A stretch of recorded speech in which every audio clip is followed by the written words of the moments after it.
Olá, eu sou Carlos Mendonça, psicólogo, professor universitário, coordenei curso de psicologia, sou palestrante, faço atendimento clínico, sou mestre em ciências da educação, tenho 3 especializações e neste canal nós vamos trazer para vocês assuntos pertinentes à psicologia, principalmente de abordagem psicanalítica. Vem comigo, porque hoje nós vamos tratar do assunto o desejo segundo a psicanálise.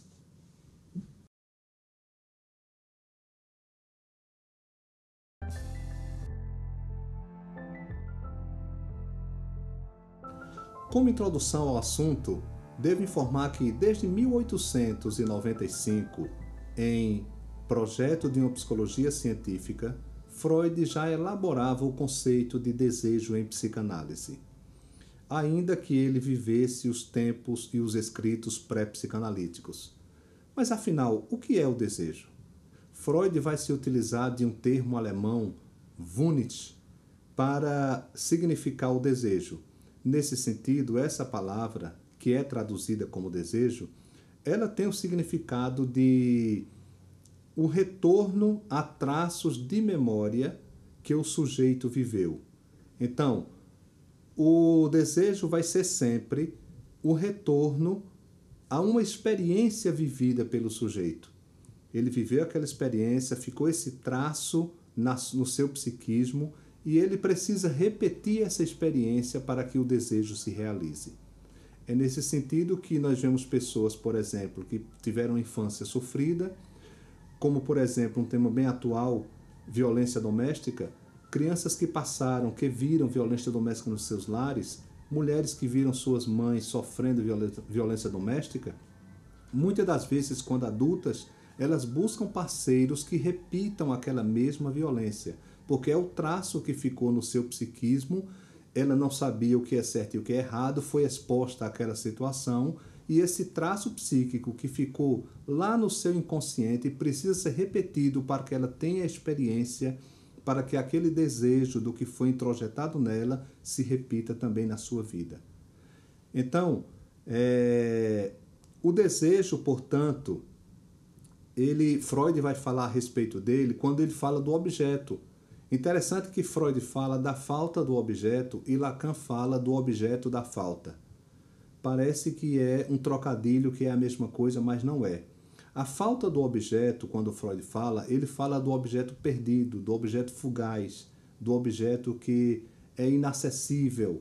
Portanto, o desejo vai ser um movimento em busca desse objeto, daquela satisfação inicial, inaugural, que a pessoa sofreu geralmente na infância, ele vai em busca dessa satisfação. Já quando Lacan diz o objeto da falta, ele está falando da causa do desejo.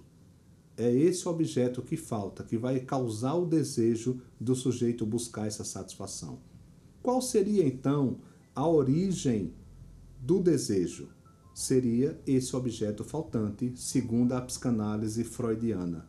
Não estamos falando dos pós-freudianos, mas, segundo Freud, é o objeto faltante que vai causar exatamente o desejo. Qual é a natureza do desejo, então?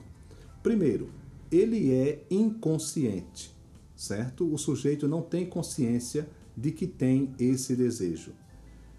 E o sujeito não quer saber desse desejo. O sujeito vai à clínica, por isso que quem procura ajuda psicológica geralmente vai com uma demanda que o profissional já sabe que não é aquela demanda de fato que ele tem que tratar. Porque o que o sujeito apresenta ao psicólogo é uma cortina de fumaça. Ele traz uma demanda, depressão, alcoolismo, ansiedade, mas isso não é o problema dele, isso são os sintomas do problema. Por isso que ele, não tendo consciência, porque isso está lá no seu inconsciente, de uma forma muito precisa, podemos dizer, que o sujeito também não quer saber do seu desejo. Ele não procura saber. Por que não procura saber? Porque às vezes esse desejo é vergonhoso, esse desejo é conflitivo, esse desejo causa dor, esse desejo é traumático. Então o sujeito não quer saber do seu desejo. É conflitivo. Por exemplo, o sujeito deseja o que deseja o seu desejo, ok?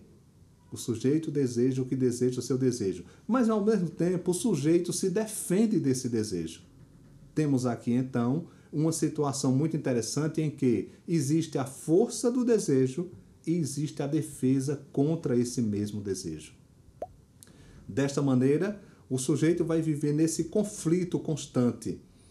E é aí que se pergunta, um livro de Jorge Forbes, um grande psicanalista brasileiro, lá do Rio de Janeiro, ele escreveu um livro, Você quer o que deseja? Então essa é a pergunta, será que nós queremos o que desejamos de fato? Os nossos desejos são realmente nossos, peculiarmente nossos? Ou são introjeções colocadas pela sociedade, pelo grupo social, pela família? A exemplo disso, por que é que japonês não gosta de forró? Né? Você pode conhecer um ou outro japonês que gosta de forró se for influenciado por algum brasileiro, principalmente por alguém do Nordeste. E por que é que nordestinos se conta nos dedos os que não gostam de forró? Ou seja, os nossos desejos não são autenticamente nossos. Eles são produtos da sociedade em que vivemos, são produtos da cultura familiar, da cultura regional, daquilo que nós passamos enquanto sujeitos. Temos controle sobre os nossos desejos? Será que temos controle sobre isso? A complexidade do desejo humano encontra-se no fato de que o sujeito deseja também aquilo que não é bom para ele em nível de consciência. O sujeito pode passar a desejar sofrer, por exemplo. Há quem goze no sofrimento. E há quem goze no sofrimento literalmente, sexualmente inclusive, né?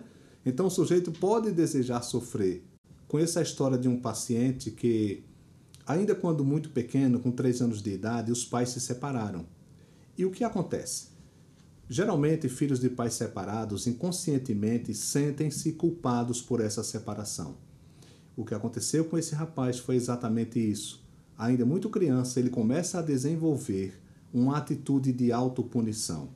Quando a mãe dele o trouxe à clínica, ele aceitou naturalmente o tratamento, porque ele se quebrava. Essa foi a palavra da mãe dele. Esse menino vive se quebrando.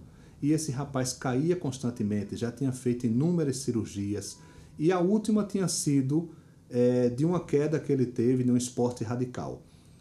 Então esse rapaz passou a tomar consciência de que ele estava se punindo. Era uma autopunição, porque inconscientemente se sentia culpado pela separação dos pais. Ou seja, ele resolveu ser punido por algo que ele inconscientemente achava que tinha aquela culpa.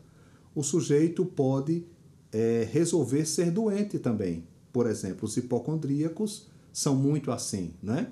Todo mundo já teve aquela tia, mãe, alguma pessoa que conhece, de que tem variadas doenças, reclama, sente aquelas patologias, mas quando vai ao médico, faz os exames e os exames o resultado é normal. Os resultados são normais. E ela diz, esse médico não presta, porque eu sinto isso e não estão dando valor ao que eu sinto. A hipocondria é um desses fatos em que o sujeito resolve ser doente. Então o desejo aí está implicado em um sofrimento também. Há quem deseje, por exemplo, ser insatisfeito permanentemente. O desejo é inconsciente, como nós dissemos. Não podemos falar de conscientizar o sujeito a respeito disso, porque estamos lidando com o inconsciente. Somente a terapia, somente o acompanhamento profissional poderá fazer com que esse sujeito reviva essa sua situação, ressignifique esse seu trauma e passe a ter um novo modelo de vida. Ok? Espero que tenham gostado. Cliquem aqui na inscrição, se inscrevam, acione o sininho para que assim que tiver novos vídeos que estaremos postando toda semana, você possa ter acesso. Muito obrigado.